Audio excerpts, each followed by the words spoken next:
Hi everyone, thank you so much for joining me today.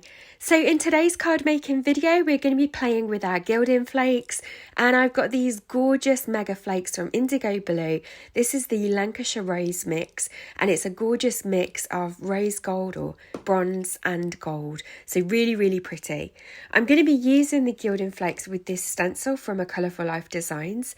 This is the layered tulip field stencil. It's got 4 layers to the stencil, and 3 of them I'm going to be using with the Lisa Horton interference inks on some black cardstock.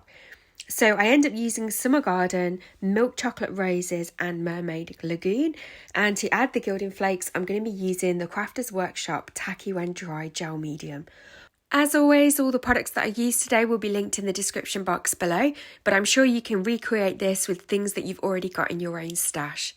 So first of all, I'm just looking at the layered stencil and working out what the layers are. I want to make sure that I can do all my ink blending first, and then the last layer will be the gilding flakes layer. So first of all, I'm starting with layer 1. I'm using the edge of my cardstock to line up the stencil. That way I know I'll get all the layers even.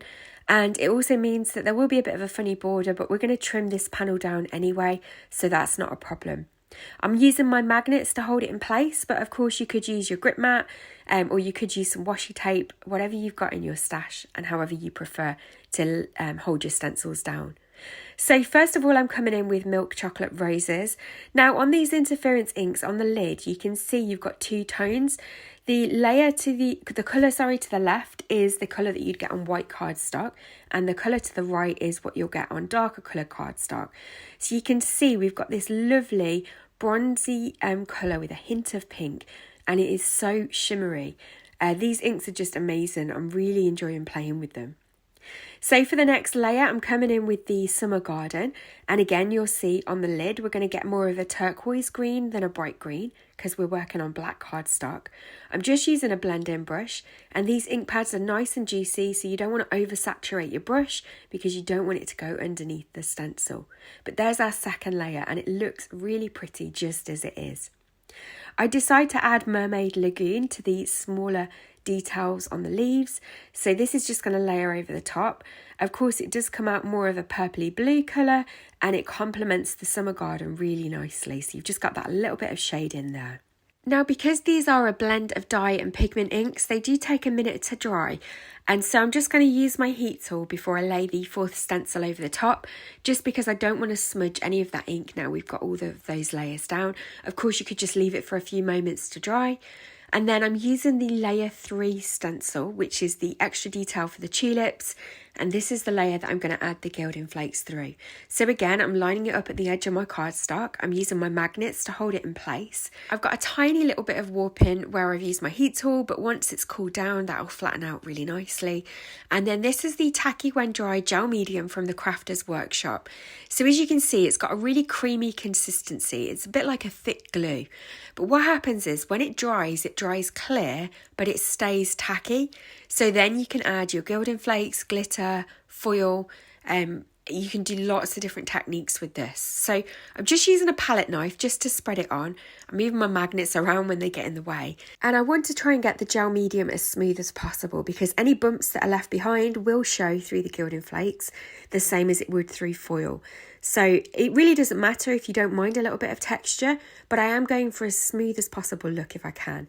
And then I've peeled the stencil off away from me, and you can see all that lovely creamy tacky medium there.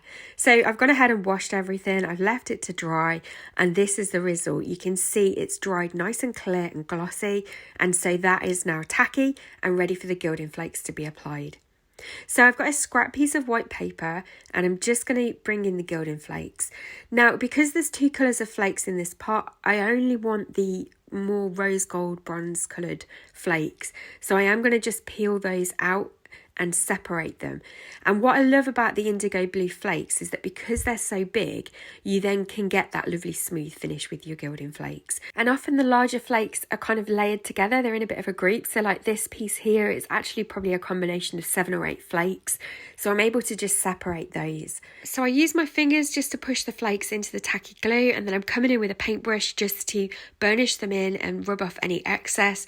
A stiff paintbrush, a little bit of sponge, anything like that that's mildly abrasive will just get off the excess flakes.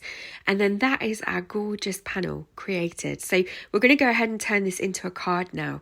But I really love how the gilding flakes just really pop on the design, and those interference inks, they just look stunning on black card. Now, I'm creating a UK A6 card today, and I always really struggle with the measurements because it is a funny sized card. It's 4 1/8 by 5 7/8. That's what the size of the card is. So I always find it really difficult to get the mats and layers right. So I'm just measuring and cutting in between. I'm using this sentiment die from Concord and 9th. It says So Grateful. And I've just die cut the sentiment in white and the shadow die in black. I'm just using some Barley Arts glue to stick that down. And I mean, that looks nice as it is, but I think I want to add a little bit of a matte layer. So I cut a panel of white cardstock to size. I've just brought in my non-stick mat.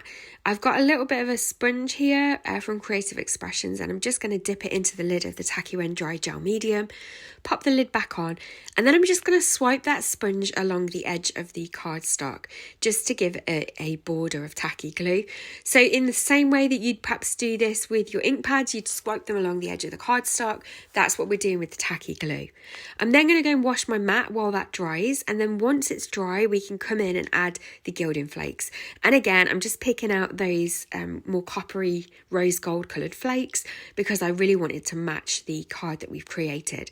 And again, I'm just peeling the little bits of flakes apart and smoothing them out so that we get a nice smooth border of gilding flakes and we get all of that lovely shine. Again, I'm just using a paintbrush just to remove the excess, and just bear in mind that not all gilding flakes are mixed colours in the pots. You can get gilding flakes that are single colours.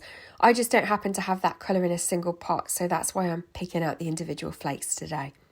I decided to mat that to a really thin black matte layer of cardstock just to kind of help frame the whole card when it comes together. So I'm just going to glue those together and then attach that to my card blank. Again, I'm keeping this all nice and flat, so I'm just adding the liquid glue, which is the Barley Arts glue. Of course, if you prefer to use red line tape or double-sided tape or tape runners, then of course you can use that.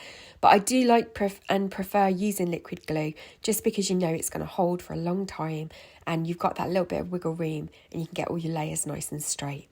So I've stuck that gorgeous layered panel down that we created, and then for the sentiment I'm going to pop that up on a little bit of foam tape. So I've just got some foam squares from scrapbook.com and I'm just going to use those on the back of that sentiment, and then that will be the card finished for today. So thank you so much for joining me. I really hope that this has given you some inspiration of ways to use your gilding flakes with layered stencils. I hope that it's helped you see that it's really easy to use gilding flakes. It doesn't take too much effort. You don't need too many special supplies and you get a really stunning effect when you're finished. As always, all the products are linked in the description box below. Don't forget to hit the thumbs up button if you've enjoyed this video. It really helps me out, and I'll look forward to seeing you in the next video. Take care.